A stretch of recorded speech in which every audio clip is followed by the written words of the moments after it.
Mummy के बारे में क्या बोलूँ मैं। पापा के जाने के बाद मम्मी ने ही पापा और उनका खुद का प्यार दिया। भारत परिवार अपने व्यवहार, व्यापार और अपनी विरासत के लिए जाना जाता है।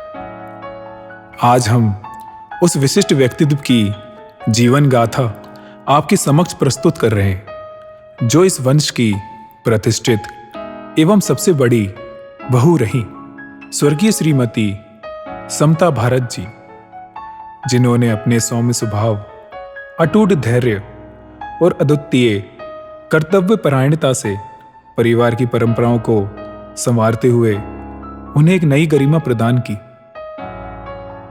मम्मी ने पापा के जाने के बाद खुद को धर्म से इतना ज्यादा जोड़ दिया था। वो फुल टाइम महाराष्ट्री के प्रवचन। श्रीमती समता जैन भारत जी का जन्म 5 अप्रैल 1964 रविवार को ललितपुर के समीप साडूमल में हुआ था। शिक्षा समारोह में फुल टाइम थोगुंजी में रही, वंदना करी।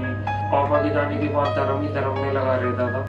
कुछ टाइम बाद दादाजी चले गए। दादाजी के जाने के बाद फिर उन्होंने हम लोग को संभाला। चैत्र मास की कृष्ण पक्ष की अष्टमी तिथि को जन्मी माताजी समता जैन जी के पिता का नाम स्वर्गीय श्री मूंगालाल नायक एवं माताजी का नाम स्वर्गीय श्रीमती तेजाबाई था। 9 भाई बहनों में 8वें नंबर की बहन होने पर सबसे छोटे बच्चे को माता पिता का प्रेम अटूट मिलता था। मम्मी का दुख बहुत ही असहनीय दुख है। ये क्या बताएं, कुछ कर नहीं सकते। अब अचानक मम्मी चली गई हम लोग को छोड़कर। आप बहुत याद आएंगी मम्मी। बचपन में उनकी शिक्षा श्री महावीर दिगंबर जैन संस्कृत महाविद्यालय में हुई। संस्कृत में विशेष रुचि रखने वाली माताजी बहुत ही शांत स्वभाव की रहीं। सिर्फ संस्कृत ही नहीं, उन्हें अंग्रेजी में भी काफी रुझान था। लिखावट बहुत ही सुंदर थी, जिसके लिए उन्हें विद्यालय में प्रोत्साहन मिलता था।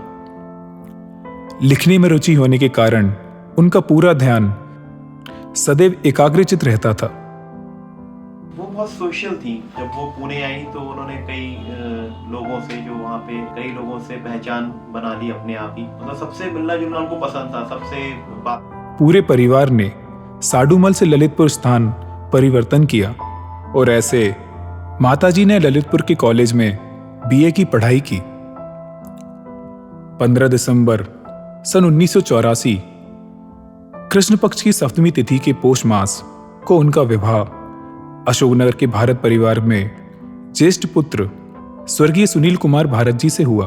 तो ऐसे करके वो जिससे भी मिली सबसे उनकी बहुत अच्छी बॉन्डिंग बन गई थी। वहाँ पे पुणे में जब लोगों को पता चला कि ऐसा हो गया है करके, तो वो लोग काफी दुखी हुए। तो सबको बड़ा दुख हुआ ये सुन के कि वो अब नहीं रही। सबसे बड़ी बहू बनने के पश्चात उनको भारत परिवार से सदैव उच्च स्थान एवं सम्मान मिला। उन्होंने दादा ससुर एवं दादी सास की काफी सेवा की। वह अपने देवरों और अपनी नंद की बड़ी चहेती रहीं। मम्मी का पापा के जाने के बाद में धर्म में एक अलग ही रुचि आ गई थी। उस रुचि में बोलो एक तेज अलग ही आ गया जब शालू भैया ने शिविर पुण्यार्चक बनने का सौभाग्य प्राप्त करा। इतनी खुश थी शालू भैया को, गौरव भैया दोनों को ही लेकर। माताजी काफी मिलनसार एवं धार्मिक स्वभाव की थीं। 19 फरवरी सन 1986 को उनके ज्येष्ठ पुत्र शालू भारत का जन्म हुआ। 23 जून 1987 को उनके दूसरे पुत्र गौरव भारत का जन्म एवं 29 मार्च 1991 को उनकी पुत्री स्वाति भारत का जन्म हुआ। बच्चों को उन्होंने शुरू से धार्मिक एवं संस्कारी बनाया। घूमना और खाना अच्छा बनाना उनकी विशेषता रही। वह सदा भांजे भांजी, भतीजे भतीजियों की चहेती रही, क्योंकि वह सभी से बहुत स्नेह रखती थी। ज्येष्ठ पुत्र शालू भारत का विवाह प्रतिभा सिंघई से हुआ। माताजी अब सास कहलाने लगी। विवाह के कुछ वर्ष पश्चात बेटे और बहू को उनकी पहली संतान बेटी पीहू के होने का सौभाग्य प्राप्त हुआ और ऐसे माताजी को दादी बनने का भी सौभाग्य प्राप्त हुआ। उनके छोटे बेटे गौरव भारत का विवाह ऐश्वर्या जैन से संपन्न हुआ, जिनसे उनके नाती सर्वांग का जन्म हुआ। छोटी बेटी स्वाति का विवाह अंकुर जैन से हुआ, जिनसे उन्हें नानी बनने का सौभाग्य प्राप्त हुआ। बेटी स्वाति को एक पुत्री अयांशी हुई। बड़े बेटे बहू शालू प्रतिभा को उनकी दूसरी संतान कुहू एवं छोटे बेटे गौरव ऐश्वर्या को उनकी पुत्री जिनाया का जन्म हुआ। माताजी अपने पोते पोतियों एवं नातिन से बहुत स्नेह रखती थीं और उनके बीच बहुत ज्यादा खुश रहती थीं। लेकिन इन खुशियों के बीच कुछ ऐसा समय भी आया जब उन्होंने अपनी सासू मां, अपने पति और अपने ससुर श्री मिंटू लाल जी को खो दिया। दुखों के पहाड़ का सामना माताजी ने बहुत शांत भाव से किया, जो बहुत ही मुश्किल वक्त था। माताजी ने अपनी सास को सदा अपनी मां की तरह ही माना, उनकी सदैव सेवा की। पति स्वर्गीय श्री सुनील भारत जी के साथ उनकी समझ बहुत ही अच्छी रही। भी धर्म में इतना ज्यादा आगे बढ़ते जा रहे हैं और गुरु जी से इतना ज्यादा अटैच हो गए थे ना शालू भैया, मम्मी बहुत ज्यादा खुश होती थी। आगे फिर जो शिलान्यास करने का मौका मिला थोगंजी में, और शालू भैया का डेली जो सुबह सुबह भाग जाते थे ना, वे समस्त परिवार के साथ चली। छोटे देवरों को उन्होंने अपने छोटे भाइयों की तरह ही माना। पारिवारिक प्रेम और एकजुटता से सभी ने मिलकर अपने व्यापार का विस्तार किया और भारत परिवार ने एकजुट होकर अपने व्यापार में एक नया आयाम प्राप्त किया। देखो तो ये भाग गया, अभी सुबह से गया है, शाम हो गई है, कुछ ठिकाने ही नहीं आने का। कहते एक भाई सुबह जा रहा है तो एक तुम्हारा भाई रात में लगा रहता है। तो वो जो आखिरी उनके जो समय था, उनके ससुर श्री मिंटू लाल जी को वह अपने पिता समान मानती रहीं। उनकी बहुत सेवा की। घर के सभी बड़े और बुजुर्गों के प्रति वह अपनी जिम्मेदारी और सेवा भाव रखती थीं। वो पूरा ऐसा धर्म के माहौल में ही निकला है ना, धर्म के माहौल में निकला। और साथ में जो उनके अंतिम शब्द रहे वो भी सुधा सागर जी की जय, उसके पहले शालू गौरव दोनों का नाम लिया। कहते हैं जब इंसान अपनों को खो देता है तो भगवान के प्रति उसका समर्पण और भी बढ़ जाता है। तब उनका मन धीरे धीरे प्रभु की ओर निकट खिंचने लगा था। धन्य है ऐसी मरण के लिए गई, बहुत बुरा लगता है, लेकिन जो है अच्छा मरण हुआ है। माताजी ने अपने पति और सास ससुर के विछोह को अपार धैर्य से सहा और उसी दर्द को भक्ति की शक्ति में बदल दिया। उनके भीतर एक ऐसी शांति थी जो घर के हर कोने को सुकून से भर देती थी। मुस्कुराते हुए बिना किसी शिकायत के उन्होंने अपने दोनों बेटों, बहुओं, पोते पोती, बेटी, दामाद और नातिन सभी का प्रेम और जिम्मेदारी से ध्यान रखा। वह स्वयं टूटी पर परिवार को कभी टूटने नहीं दिया। वह स्वयं थकी पर किसी को थकने नहीं दिया। वह कभी रोई भी तो घर को हमेशा हंसाया। उनकी ममता वह दीपक थी जिसने हर अंधेरे समय में अपने घर को उजाला दिया। उनकी भक्ति वह शक्ति थी जिसने हमें मुसीबत में संभलना और परिवार को संभालना सिखाया। माताजी सिर्फ परिवार का आधार नहीं थी, वह घर की शक्ति थी, घर की शांति थी और घर की आत्मा थी। इसी तरह माता समता भारत जी का जीवन आज भी हमको करुणा, त्याग और सत्य के मार्ग पर चलने की प्रेरणा देता है।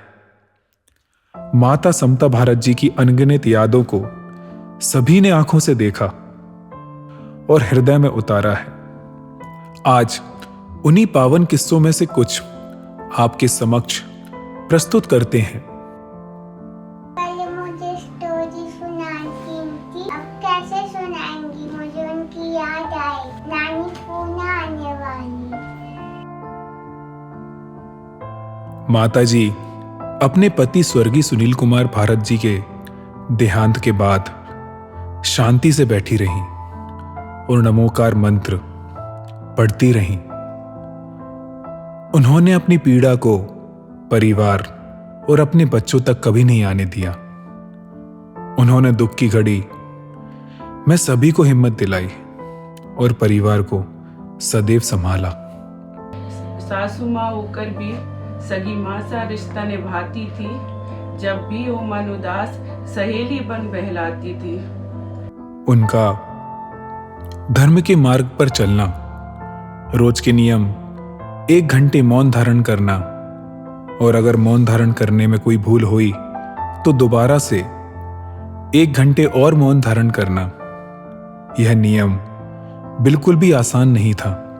लेकिन माताजी हमेशा अपने आत्मबल के लिए जानी जाती रहीं। उन्हें कभी गुस्सा भी आया तो कुछ समय के लिए खुद को संभाला, खुद आगे होकर उत्तम क्षमा बोल दी। भले ही कोई छोटी उम्र का रहा, वह सादगी से क्षमा मांग लिया करती थी। उन्होंने हमेशा अपनी बहुओं को बेटी माना।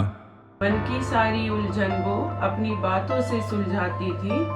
छोटे हो या बड़े, खुद झुककर रिश्ता निभाती थी।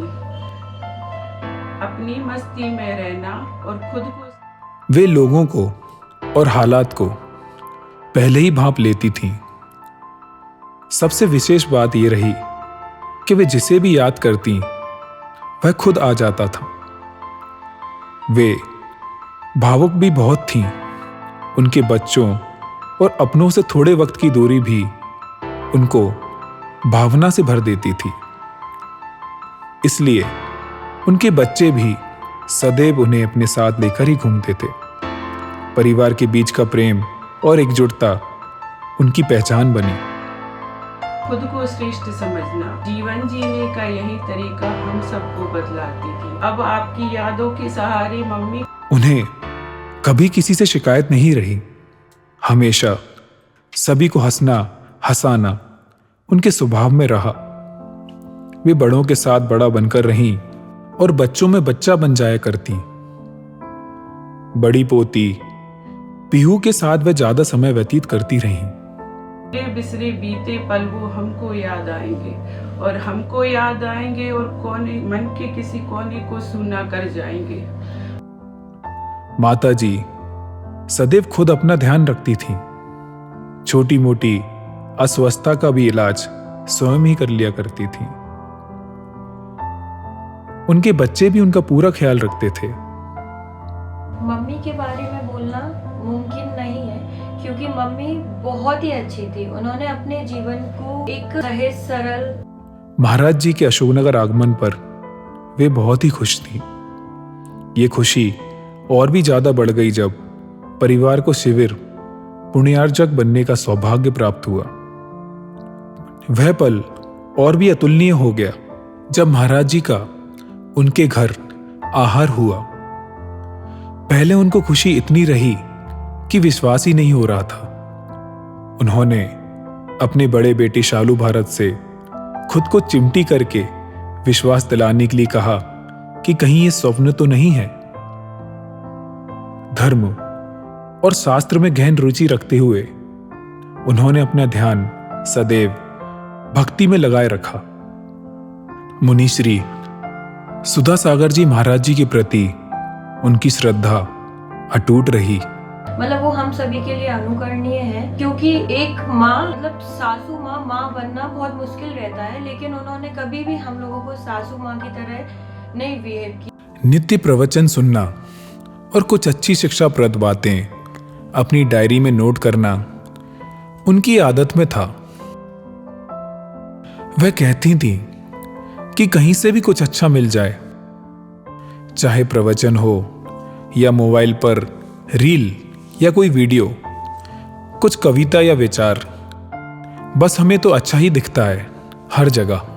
किया मुझे और भाभी को हमेशा एक सही रखा है, एक सा प्यार दिया है, कभी भी किसी के साथ भेदभाव नहीं किया। जैसी माताजी की जीवन शैली रही और भाव रहे, वैसा ही उनका अंतिम समय निकला। अंतिम समय में वे अपने परिवार के साथ दर्शनोदय तीर्थ थोबोंजी में दीक्षा कार्यक्रम देखने शनिवार की रात्रि में पहुंच गई थी और रविवार के दिन सारा कार्यक्रम देखा और 2 बार तीर्थ वंदना की। पूरा दिन धार्मिक माहौल में व्यतीत कर जब माताजी घर वापस आईं तो अपनी बेटी दामाद नातिन से वीडियो कॉल पर बात करी और अपनी बड़ी बहन से बात करते हुए बोली, अब हम थक गए हैं, सो रहे हैं, आराम करेंगे। और कुछ पल बाद ही उनका स्वास्थ्य खराब होने लगा।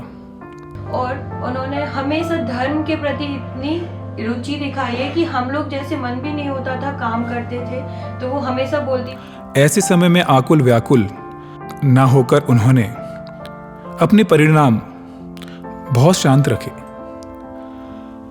नमोकार मंत्र का उच्चारण करा, अपनी बेटी बहू को भी नमोकार मंत्र सुनाने को कहा कि हमें हमारा भाव सुधारना है। अंतिम समय में जैसे निर्मल भाव को धारण करते हुए पुत्र प्रेम के साथ गुरु के प्रति अटूट आस्था के कारण माताजी अपनी सुपुत्र शालू को गले लगाकर बोली, शालू, गौरव, सुधा सागर जी महाराज की जय, और अपने प्राण त्याग दिए।